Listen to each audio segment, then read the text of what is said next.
जितने भी सरकारी बाबू हैं उनके लिए ये महत्वपूर्ण खबर है। घूमने के लिए विदेश यात्रा पर अब वो नहीं जाएंगे। सरकार ने अपने ही राज्य में पर्यटन को बढ़ावा देने के लिए अब तक का सबसे बड़ा निर्णय लिया है। सामान्य प्रशासन विभाग के मुख्य सचिव डॉक्टर बी राजेंद्र ने एक निर्देश जारी किया है, जिसका सभी सरकारी अधिकारी और कर्मचारियों को पालन करना होगा। ये 3 महीने में एक बार 2 दिन के लिए सरकारी खर्च पर ही परिवार के साथ पर्यटन स्थलों पर प्रवास करेंगे। वो बिहार में किसी भी जिले के पर्यटन स्थल या पर्यटकीय, इको पर्यटकीय और ग्रामीण पर्यटकीय क्षेत्रों में प्रवास करेंगे। सभी सरकारी बाबू कर्मचारी शुक्रवार और शनिवार को प्रवास करेंगे। 3 स्थलों का भ्रमण और रात्रि विश्राम करेंगे और इसका पूरा का पूरा खर्च सरकार ही उठाएगी। अधिकारी इन पर्यटन स्थलों का दौरा करने के बाद अपनी तस्वीरों और अनुभवों को साझा करेंगे और इससे बिहार सरकार ये उम्मीद करती है कि बिहार में पर्यटन को और अधिक बढ़ावा मिलेगा। तो देखिए जनता के पैसे से सैर सपाटे की नीति तो बना दी गई, लेकिन सवाल यही है कि आखिर इस नीति का कितना फायदा होने वाला है, क्या फायदा होने वाला है। क्या वाकई अधिकारियों को पर्यटन स्थलों पर भेजने से पर्यटक आकर्षित होंगे? वैसे पर्यटक जो विदेशों से बिहार में आते हैं, क्या वैसे पर्यटक अधिकारियों के घूमने से और आकर्षित होंगे या उनका आकर्षण बढ़ जाएगा? ये तमाम सवाल है। को बढ़ावा देने के लिए सरकार ने बड़ा निर्णय लिया है। अब सभी अधिकारी और कर्मचारी बिहार सीमा के अंदर जो टूरिस्ट प्लेस है वहां घूमने जाएंगे। हर 3 महीने में एक बार शुक्रवार और शनिवार को वो बिहार के अलग अलग इको टूरिज्म और अलग अलग जो टूरिस्ट प्लेस है वहां पर जाकर अपने परिवार के साथ वो समय बिताएंगे। और इसके लिए सरकार ने पूरी तैयारी कर ली है। कई निर्देश अलग अलग जिलों को दिया जा चुका है और जो अधिकारी और कर्मी जाएंगे वहां उनके रहने और बाकी अन्य इंतजाम को भी देखा जा रहा है। तो कुल मिला के कहा जा सकता है कि लोकल फॉर वोकल को बढ़ावा देने के लिए यह सरकार ने एक बड़ा निर्णय लिया है और इस निर्णय के तहत अब बिहार के सभी कर्मचारी और अधिकारी बिहार में जो टूरिस्ट प्लेस है वहां सपरिवार रह सकते हैं और 2 दिनों तक वहां उन्हें हर 3 महीने में एक बार रहना होगा। कैमरा पर्सन संत के साथ शैलेंद्र, न्यूज 18 पटना। बढ़ते आगे देखिए, भूमि एवं राजस्व मंत्री ने ये कहा है कि बिहार पर्यटन को बढ़ावा देने के लिए ये एक बड़ा कदम बिहार सरकार ने उठा लिया है। बिहार के ऐतिहासिक और सांस्कृतिक धरोहर को दुनिया भर में फैलाने के लिए ये एक नई पहल की गई है। बिहार के पर्यटन और बिहार के सभ्यता और संस्कृति से एक दूसरे को नजदीक लाना और हमारा जो बिहार का आज चाहे गया हो या फिर किशनगंज हिमालय की वादी हो या फिर चंपारण वाल्मीकि नगर का फॉरेस्ट का एरिया हो, तो बिहार में पर्यटन के लिए बहुत भी जगह है। और जो हमारे कर्मचारी पदाधिकारी दिन रात मेहनत करते हैं उनको 1-2 दिन घूमना भी चाहिए।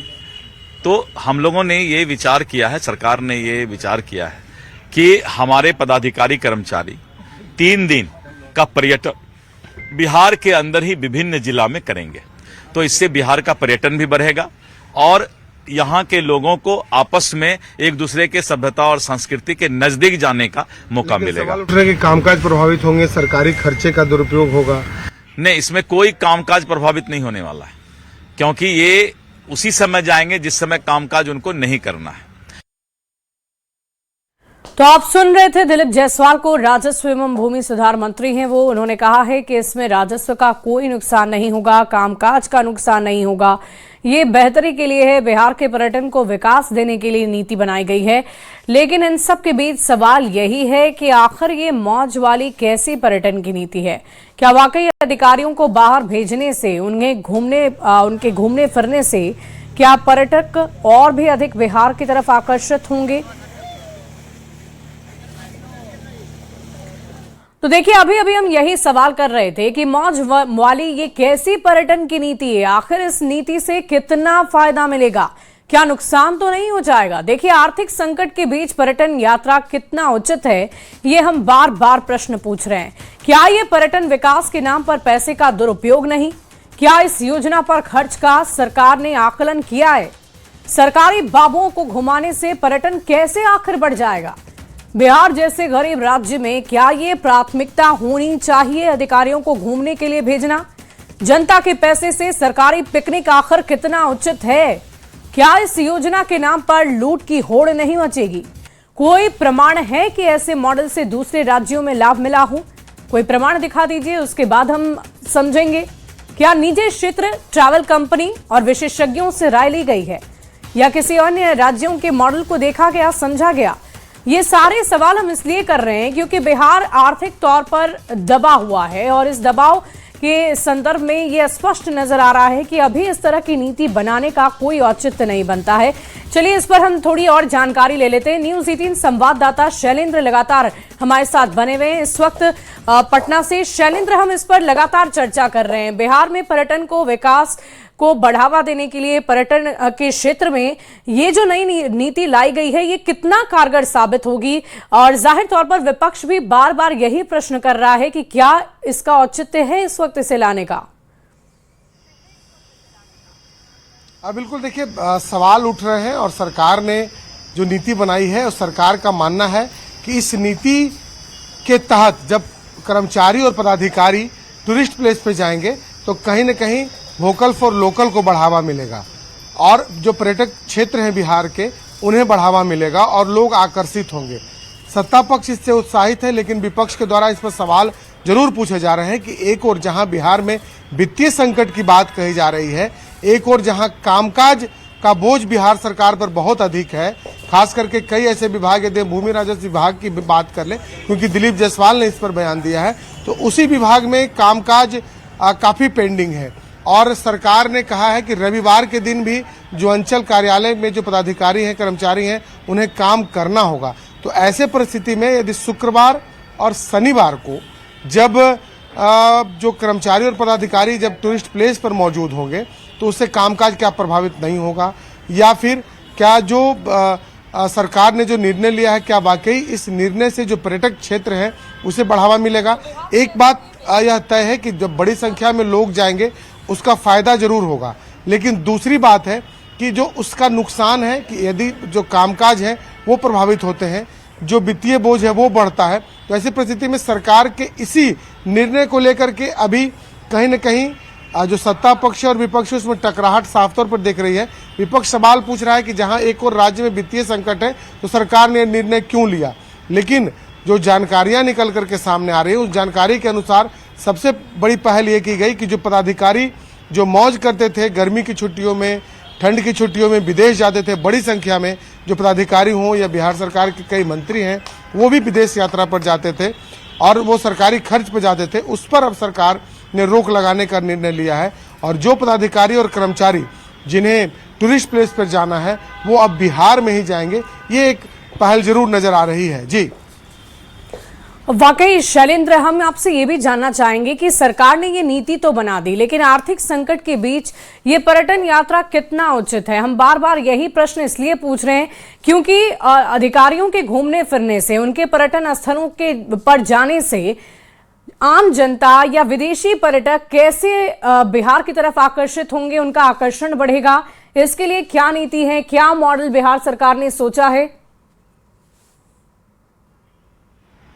बिल्कुल जाहिर सी बात है, सवाल इसी को लेकर उठ रहे हैं कि एक और वैश्विक संकट है, डीजल और पेट्रोल के दाम बढ़ रहे हैं। प्रधानमंत्री ने लोगों से अपील किया, यहाँ तक कि बिहार की यदि हम बात कर लें तो बिहार के मुख्यमंत्री ने भी अपने काफिले को काफी छोटा कर दिया, मात्र 3 गाड़ियों से वो चल रहे हैं। कई बार सम्राट चौधरी पैदल जाते नजर आए, मंत्रियों ने अपने काफिला को छोटा कर दिया, बेवजह लोग न निकले, इसको लेकर के सरकार ने निर्णय लिया।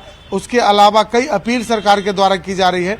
इस बीच जब वैश्विक संकट है, इस बीच ये निर्णय कितना उचित रहेगा, इन्हीं चीजों को लेकर के कहीं न कहीं सवाल उठ रहे हैं कि आखिर सरकार ने जो इतना बड़ा निर्णय लिया, चूंकि हजारों की तादाद नहीं बल्कि लाखों की तादाद में बिहार में अधिकारी, पदाधिकारी और कर्मचारी हैं, और वो जब किसी अलग अलग इलाकों में जब टूरिस्ट प्लेस पर जाएंगे तो क्या उनके रहने की व्यवस्था अभी से है कि नहीं है, या फिर जब वो जाएंगे तो किस तरीके से जाएंगे, इन तमाम चीज़ों को कहीं न कहीं अभी सरकार को देखने की जरूरत है। और इन्हीं कारणों को लेकर के जो व्यवस्थाएं हैं, जो संकट है, जो वित्तीय बोझ है, काम का बोझ है, इन चीज़ों को लेकर के इस पर सवाल उठ रहे हैं। जी वाकई अगर वित्तीय बोझ की बात करें शैलेंद्र, तो ये जो आर्थिक संकट की स्थिति इस वक्त न सिर्फ बिहार में बल्कि विश्व भर में फैली हुई है। महंगाई इतनी ज्यादा बढ़ी हुई है और ऐसे में सरकारी खर्चों पर अधिकारियों को भेजना घूमने फिरने के लिए, ये बात जरा समझ नहीं आ रही है, क्योंकि इस नीति के तहत, इस मॉडल के तहत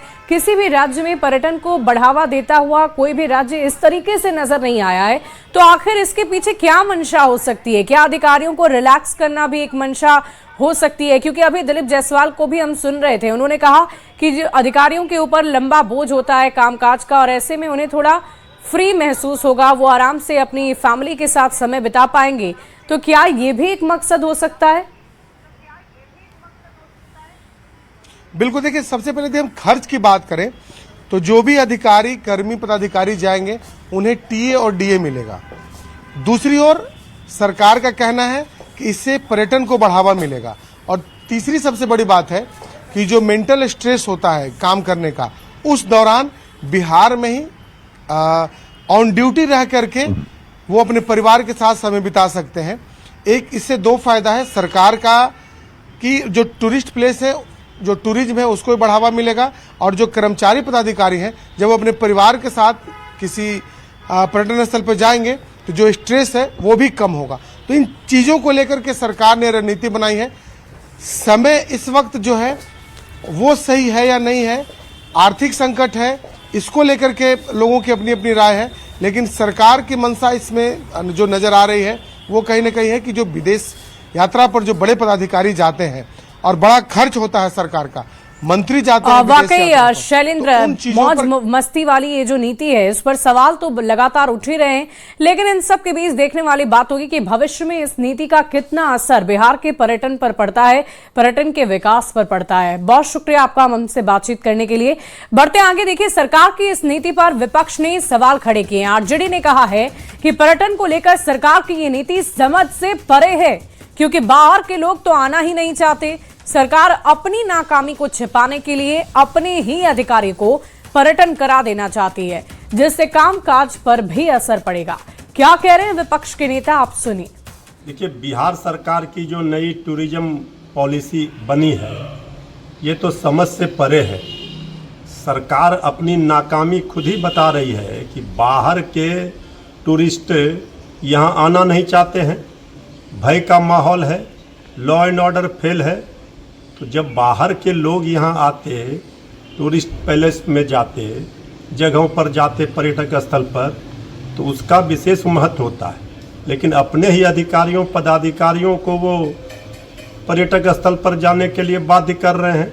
इससे तो कामकाज पर भी असर पड़ेगा। बस एक काम और मुख्यमंत्री जी कर देते कि भाई विधायक और मंत्री हर हफ्ते अपने परिवार और रिश्तेदारों के साथ सरकारी खर्चे पर बियर बार जाते, उसका आनंद उठाते और वहां से निकल के उनका पूरा परिवार, उनके सारे रिश्तेदार किसी मसाज पार्लर जाते और मसाज उसाज करवाते। तो सरकार घोषणाबाजी छोड़ काम पर ध्यान दे। जनता के मुख्य मुद्दे क्या है, जनता के मुख्य मुद्दों से सरकार ध्यान भटकाना चाहती है। मुख्य मुद्दा है रोजी रोजगार, पलायन, इस सब पर ध्यान देना। बढ़ते आगे तो सरकारी खर्च पर अधिकारी कर्मचारी के जहर सपाटे पर विपक्ष लगातार सवाल खड़े कर रहा है। सत्ता पक्ष की अपनी ही एक दलील है। जेडीयू एमएलसी नीरज कुमार का यह दावा है कि जब अधिकारी पर्यटन स्थल पर प्रवास करेंगे तो उससे वहां की समस्या, पर्यटकों की परेशानी, सब कुछ पता चलेगा, जिससे पर्यटन स्थलों पर सुविधाएं विकसित करने में मदद मिलेगी और पर्यटन को भी बढ़ावा मिलेगा। राज्य सरकार का यह निर्देश कि जो वरीय पदाधिकारी या जो सक्षम पदाधिकारी हैं वो पर्यटक स्थल पर रात्रि प्रवास करेंगे, वहां रहेंगे, तो वहां की समस्याओं को जानेंगे और जो हमारे टूरिस्ट आते हैं वो देसी और विदेशी, उन लोगों को कोई परेशानी नहीं हो, इसका लगातार अनुश्रवण करने से पर्यटन में एक लंबी छलांग हम लगाएंगे। सरकार की जिम्मेवारी ये पदाधिकारियों का रहेगा, तो सूक्ष्म स्तर पर मॉनिटर करना। अब से राजगीर का मलमास मेला है, राजकीय मेला तो इसी सरकार ने दिया, एनडीए की सरकार ने। आज वहां पर पूरे देश के लोग आ रहे हैं तो हमारा राजस्व नहीं बढ़ेगा, तो जब वहां प्रवास करेंगे तो राजस्व भी बढ़ेगा।